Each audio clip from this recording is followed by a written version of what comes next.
History has been made in South America as Argentina are crowned Copa America champions for the 16th time. But they weren't the only remarkable moments to emerge from an intriguing tournament. There were tears, records broken and violence on and off the pitch. Let's take a look back at the highs and lows of what was an exciting competition. Hello and welcome to Football Now. Next up on the list of major international football tournaments this summer is our review of the 2024 Copa America. Argentina made history by winning the competition for a record 16th time, but the significance of their victory doesn't end there. They've become the first ever South American team to win 3 major trophies in a row, thanks in part to their FIFA World Cup triumph here in Qatar back in 2022. Let's take a look at what was an incredible edition of the Copa America. We think that as South Americans, it really represents us with a good soccer, that we are in la palestra del mundo, in the world media. So I think that it's very special for Argentina. That is the best national team that we have right now in South America, better than Brazil, because the presentation or the competition of Brazil was very bad. So I think that Argentina really deserves the Copa America and the way they play, Messi, Di Maria, what they represent in the world, and also what they made for soccer in South America, as they really represent how we are playing and how they can be better and be in this national or world competition.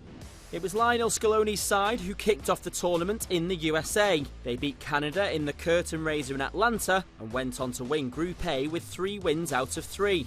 The big shock of the group stage was the early exit of the United States in Group C. It was a huge disappointment for the hosts, but for their neighbours Canada, 2024 was a huge success. Under new coach Jesse Marsch, formerly of Leeds United and Red Bull Salzburg, a semi-final appearance was a great result. How can Les Rouges build on this ahead of co-hosting the World Cup in 2026? Play for play and pound for pound in terms of tenacity, Canadians showed up in a way they hadn't seen before to say we're world class. And in Canadian vernacular, we can hang here. In terms of what needs to happen, I think the more international exposure for this team is really, really important. They really need to have a slew of international friendlies, not just in qualifying times, but really building up regularly. And it's something, I don't know if it'll be feasible or tenable for the Federation to do this, but it's something that I know Marsch has on in his mind.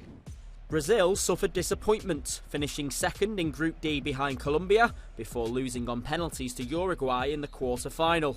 This set Marco Bielsa's team up with a semi-final against Colombia, where Jefferson Lerma's goal booked them their place in the final. However, they came up against a true international superpower in Argentina. A tense final was won in extra time by striker Lautaro Martinez, but it was the team's defensive record that truly won them the tournament. They only conceded 1 goal in 6 matches and lifted their second consecutive trophy at the final in Miami. Well, one question that will naturally be asked after this period of success for Argentina surrounds the future of Lionel Messi. The team captain was substituted off in the final after picking up an ankle injury, but still managed to cement his legacy as the most decorated player of all time, winning his 45th major honour. With that in mind, and the injuries now becoming more frequent, is it time for Messi to walk away from the game on a high note?